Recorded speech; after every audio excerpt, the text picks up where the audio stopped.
নমস্কার প্রিয় ছাত্রছাত্রী, প্রীতম ক্লাসরুমের আরও একটি ভিডিওতে তোমাদেরকে ওয়েলকাম জানাই।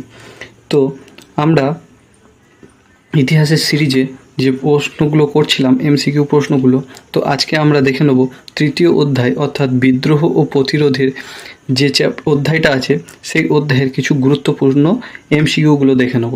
তো এমসিকিউ প্রশ্নগুলো শুরু করার আগে তোমাদেরকে বলতে চাই, যদি তোমরা এই চ্যানেলে নতুন হয়ে থাকো তাহলে চ্যানেলটিকে অবশ্যই সাবস্ক্রাইব করে দিও এবং পাশে থাকা বেল আইকনটিকে অবশ্যই প্রেস করে রেখো, যাতে আমি পরবর্তীকালে যে সমস্ত ইম্পর্টেন্ট প্রশ্ন নিয়ে তোমাদের কাছে যে ভিডিওগুলো নিয়ে আসবো সেইগুলোর নোটিফিকেশান যাতে তোমাদের কাছে সহজেই চলে যায়।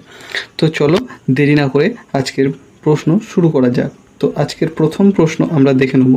আজকের প্রথম প্রশ্ন তোমাদের স্ক্রিনে দেওয়া হলো যে সরকার বন বিভাগের ইন্সপেক্টর জেনারেল হিসাবে নিয়োগ করেছিলেন। তো সরকার বন বিভাগের ইন্সপেক্টর জেনারেল হিসাবে কাকে নিয়োগ করেছিলেন? তো তোমরা উত্তর করার চেষ্টা করো। দেখো, প্রথম প্রশ্নের উত্তর আমরা দেখে নেব যে দিয়েত্রিক ব্রান্ডিসকে নিয়োগ করেছিলেন। আজকের 2 নম্বর প্রশ্ন, আজকের দ্বিতীয় প্রশ্ন দেখে নেব, ভারতের প্রথম অরণ্য আইন পাস হয়। তো ভারতবর্ষে প্রথম অরণ্য আইন কবে পাস হয়েছিল? না, ভারতবর্ষে প্রথম অরণ্য আইন পাস হয়েছিল 1865 খ্রিস্টাব্দে, অপশন সি। 3 নম্বর প্রশ্ন হচ্ছে বিপ্লব শব্দের অর্থ কী? না, বিপ্লব শব্দের অর্থ হচ্ছে আমূল পরিবর্তন। যখন কোনো সমাজ ব্যবস্থায় আমূল পরিবর্তন আনা হয় তখন বিপ্লবের সূচনা হয়। 4 নম্বর প্রশ্ন দেখে নেব, রানী শিরোমণি নেতৃত্ব দিয়েছিলেন। তো রানী শিরোমণি কোন বিদ্রোহের জন্য নেতৃত্ব দিয়েছিলেন? তোমরা উত্তর করার চেষ্টা করো।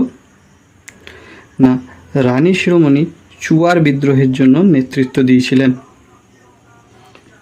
5 নম্বর প্রশ্ন দেখে নেব। 5 নম্বর প্রশ্ন, মেদিনীপুরের লক্ষ্মীবাঈ নামে কে পরিচিত ছিলেন? তো জানো যে চুয়ার বিদ্রোহের নেত্রী অর্থাৎ রানী শিরোমণি ছিলেন মেদিনীপুরের লক্ষ্মীবাঈ নামে পরিচিত ছিলেন তিনি।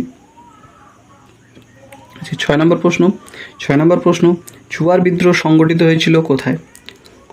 তো চুয়ার বিদ্রোহ সংগঠিত হয়েছিল মেদিনীপুর অঞ্চলে, অর্থাৎ বাংলার মেদিনীপুর অঞ্চলে চুয়ার বিদ্রোহের সূচনা হয়েছিল। পরবর্তী প্রশ্ন দেখে নেব, চুয়ার বিদ্রোহের নেতৃত্ব দিয়েছিলেন কে? তো এদের মধ্যে অপশনগুলোর মধ্যে চুয়ার বিদ্রোহে কে নেতৃত্ব দিয়েছিলেন? না, চুয়ার বিদ্রোহে নেতৃত্ব দিয়েছিলেন দুর্জন সিং। দুর্জন সিং চুয়ার বিদ্রোহের একজন নেতা ছিলেন। 8 নম্বর প্রশ্ন, কোন বিদ্রোহে কৃষকরা ডিং খরচা নামে চাঁদা আদায় করত? না, কোন বিদ্রোহে কৃষকরা ডিং খরচা নামে চাঁদা আদায় করত? তো সঠিক উত্তর কী হবে? না, সঠিক উত্তর হবে রংপুর বিদ্রোহে। রংপুর বিদ্রোহে কৃষকরা ডিং খরচা নামে চাঁদা আদায় করত। 9 নম্বর প্রশ্ন দেখে নেব, রংপুর বিদ্রোহ কার অত্যাচারের বিরুদ্ধে হয়েছিল? তো রংপুরে যে কৃষক বিদ্রোহ হয়েছিল তা কার বিরুদ্ধে হয়েছিল? না, ইজারাদার দেবী সিংহের বিরুদ্ধে হয়েছিল। অত্যাচারী শাসক ইজারাদার যিনি ছিলেন দেবী সিংহ, তার বিরুদ্ধেই এখানকার কৃষকরা প্রধানত বিদ্রোহ করেছিল। পরবর্তী প্রশ্ন 10 নম্বর প্রশ্ন দেখে নেব, রংপুর বিদ্রোহের নেতা কে ছিলেন? তো এদের মধ্যে রংপুর বিদ্রোহের নেতা কে ছিলেন? না, রংপুর বিদ্রোহের নেতা ছিলেন দুর্জন সিং, নুরুল উদ্দিন, রংপুর বিদ্রোহের নেতা ছিলেন নুরুল উদ্দিন। আর দুর্জন সিং ছিলেন কোন বিদ্রোহের নেতা? দুর্জন সিং ছিলেন চুয়ার বিদ্রোহের নেতা, আর দেবী সিংহ ছিল অত্যাচারী ইজরাদার রংপুর বিদ্রোহের। পরবর্তী প্রশ্ন 11 নম্বর প্রশ্ন। তো 11 নম্বর প্রশ্নে যাবার আগে আরও একবার তোমাদেরকে বলতে চাই, যদি তোমরা এই চ্যানেলটিতে নতুন হয়ে থাকো তাহলে চ্যানেলটিকে অবশ্যই সাবস্ক্রাইব করে রেখো। শোই মুন্ডা কোন বিদ্রোহের নেতৃত্ব দিয়েছিলেন? শোই মুন্ডা।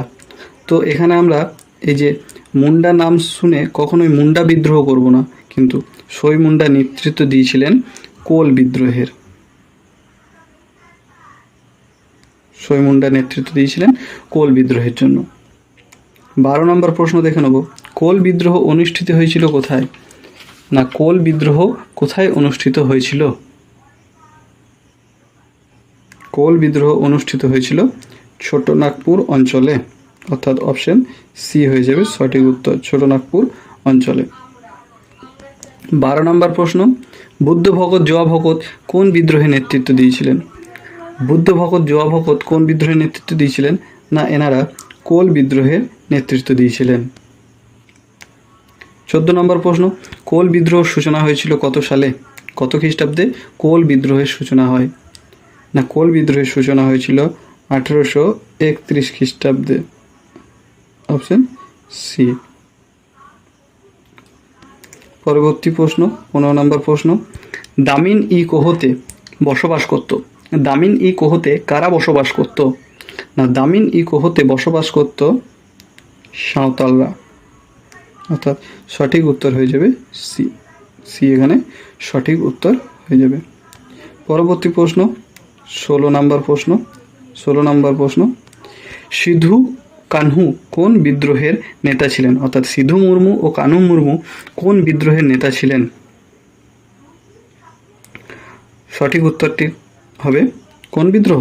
না, সাঁওতাল বিদ্রোহের নেতা ছিলেন সিধু মুর্মু আর কানহু মুর্মু নামে দুই ভাই। পরবর্তী প্রশ্ন 17 নম্বর প্রশ্ন, দিকু কথার অর্থ কী?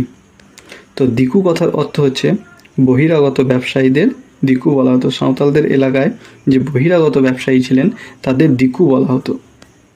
পরবর্তী প্রশ্ন 18 নম্বর প্রশ্ন, সাঁওতালদের বিদ্রোহ কী নামে পরিচিত? সাঁওতালদের বিদ্রোহ কী নামে পরিচিত? সাঁওতালদের বিদ্রোহ হুল নামে পরিচিত। অর্থাৎ অপশন এ, এখানে একটু প্রিন্টিং মিস্টেক হয়ে গেছে, এটা হুল হবে। সাঁওতাল বিদ্রোহ হুল নামে পরিচিত। ঠিক আছে। তো 19 নম্বর প্রশ্ন দেখে নেব, সাঁওতাল বিদ্রোহ সংগঠিত হয়েছিল বা সাঁওতাল বিদ্রোহ শুরু হয়েছিল কবে? না, সাঁওতাল বিদ্রোহ শুরু হয়েছিল 1855 খ্রিস্টাব্দে। কত সালে? 1855 খ্রিস্টাব্দে সাঁওতাল বিদ্রোহ শুরু হয়েছিল। সাঁওতাল বিদ্রোহ শুরু হয়েছিল 1855 খ্রিস্টাব্দে। আর হচ্ছে তোমাদের কোল বিদ্রোহ হয়েছিল 1831 খ্রিস্টাব্দে। কোল বিদ্রোহ 1831 খ্রিস্টাব্দে। আর সাঁওতাল বিদ্রোহ মনে রাখবো যে 1855 খ্রিস্টাব্দে হয়েছিল সাঁওতাল বিদ্রোহ শুরু। আজকের 20 নম্বর প্রশ্ন দেখে নেব। 20 নম্বর প্রশ্ন হচ্ছে, হুল শব্দের অর্থ কী? তো হুল শব্দের অর্থ হচ্ছে বিদ্রোহ। সাঁওতালদের বিদ্রোহ হুল নামে পরিচিত, তাই হুল শব্দের অর্থ হচ্ছে বিদ্রোহ। আজকের একটা বোনাস প্রশ্ন দেখে নেব। 21 নম্বর প্রশ্ন, যে মুন্ডা বিদ্রোহ কি নামে পরিচিত ছিল? না, মুন্ডা বিদ্রোহ পরিচিত ছিল উলগুলান নামে। উলগুলান। সাঁওতাল বিদ্রোহ হুল নামে পরিচিত আর মুন্ডা বিদ্রোহ ছিল উলগুলান। হুল হচ্ছে সাঁওতাল বিদ্রোহ, সাঁওতাল বিদ্রোহ হুল। ঠিক আছে। তো আজকের এই 21টা প্রশ্নের সেট তোমাদের সামনে নিয়ে আসা হয়েছিল। তো যদি তোমাদের ভিডিওটা ভালো লেগে থাকে তাহলে অবশ্যই চ্যানেলটাকে সাবস্ক্রাইব করে দিও এবং পাশে থাকা বেল আইকনটাকে টিপে দিও আর লাইক করে দিও। বন্ধুদের সাথে পারলে শেয়ার করে দিও। Thank you.